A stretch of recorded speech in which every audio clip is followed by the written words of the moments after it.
Satu lagi soalan yang ditanyakan, yang diutarakan ialah mengenai apa yang dibahaskan dulu ialah corruption of knowledge. Dan ditanya kepada saya bahawa bagaimana kita hendak menjaga diri daripada corruption of knowledge. Saya ingin mengatakan di sini bahawa corruption of knowledge ini bergantung banyak kepada bahasa. Sekiranya bahasa itu dipermainkan, diperalatkan untuk kepentingan siasah dan sebagainya, nescaya fikiran pun akan dirubah dengan perubahan bahasa ini. Dan apabila fikiran itu dirubah, maka kefahaman pun akan dirubah. Ini yang dikatakan corruption of knowledge, atau yang lebih dalam bahasa Melayu saya katakan kebatilan ilmu. Jadi di sini yang mustahaknya ialah bahasa. Dari segi bahasa Melayu yang ada sekarang ini, bahasa Melayu yang ada sekarang ini sudah dirubah, sudah dipermainkan, sudah diperalatkan, sudah masuk istilah-istilah baru yang merosakkan pengenalan bahasa Melayu sendiri.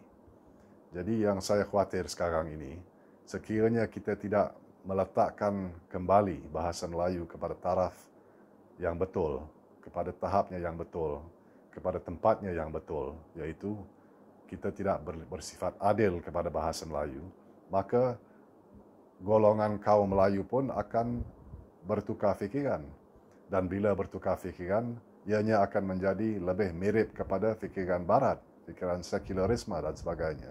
Dan inilah yang sedang menjadi nyata sekarang. Jangan kita lupa bahawa akal fikiran dan juga bahasa saling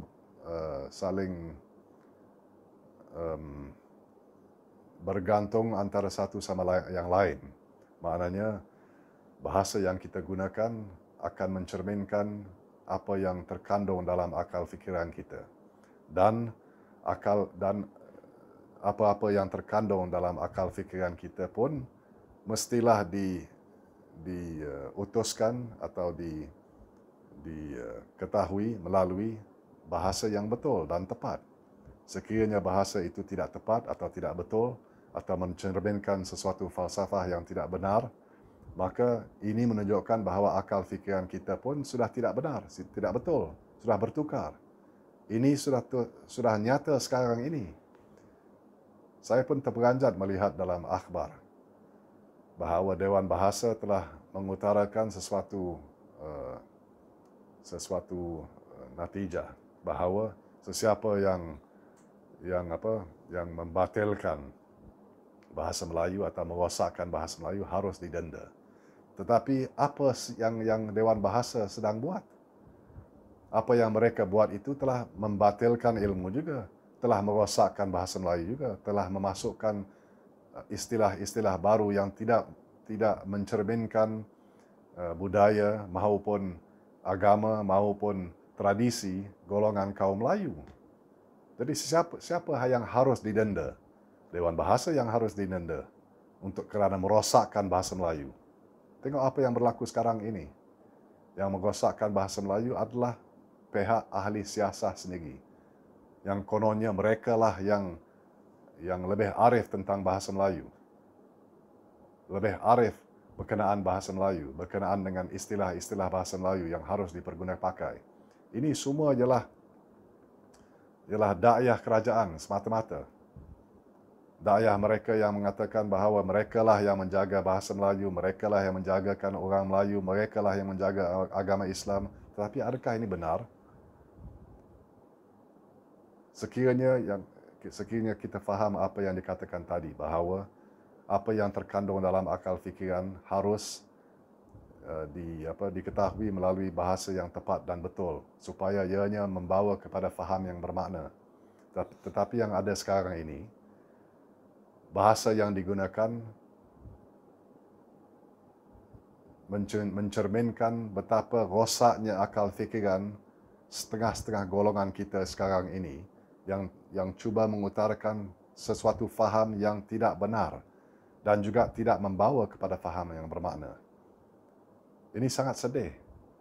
Bahasa Melayu yang bersifat keilmuan, iaitu bersifat saintifik. Bahasa Melayu ialah bahasa yang saintifik, bukan macam bahasa Inggeris, bahasa Jerman, bahasa Perancis, bahasa Inggeris dan sebagainya. Bukan macam itu. Bahasa Melayu ini adalah bahasa yang saintifik. Maknanya istilah bahasa Melayu itu tepat kena kepada tempatnya. Kita tidak ada satu istilah yang boleh digunakan pakai untuk banyak benda. Istilahnya ialah tepat kepada tempatnya. Jadi tiada ragu-ragu. Tetapi jika sekiranya kita lihat dalam bahasa Inggeris, ada istilah-istilah yang terkandung dalam bahasa Inggeris itu yang boleh digunakan pakai untuk beberapa benda. Jadi timbul juga ragu-ragu, dan oleh kerana keraguan itu timbul suatu kepastian bahawa kita kena gunakan sesuatu istilah yang lain untuk mentakrifkan yang dahulunya. Itu tidak masuk akal. Sekiranya bahasa Melayu sudah merosot kepada taraf bahasa yang lain yang bukan bersifat saintifik. Jadi saya harap saudara-saudari yang mendengar rencana pendek saya ini, bahawa kita harus berfikirlah. Jangan kita sewenang-wenangnya menggunakan pakai istilah yang tidak betul, sebab itu akan mencerminkan akal fikiran pun yang sudah rosak. Inilah yang melanda kita sekarang ini. Jadi, untuk menjawab soalan tersebut, bagaimana kita hendak menjaga diri, kita hendak benar-benar mengetahui bahawa bahasa itu adalah yang mustahak sekali untuk mencerminkan apa yang terkandung dalam akal fikiran kita, supaya apa yang terkandung itu boleh membawa kepada faham yang bermakna. Sekian.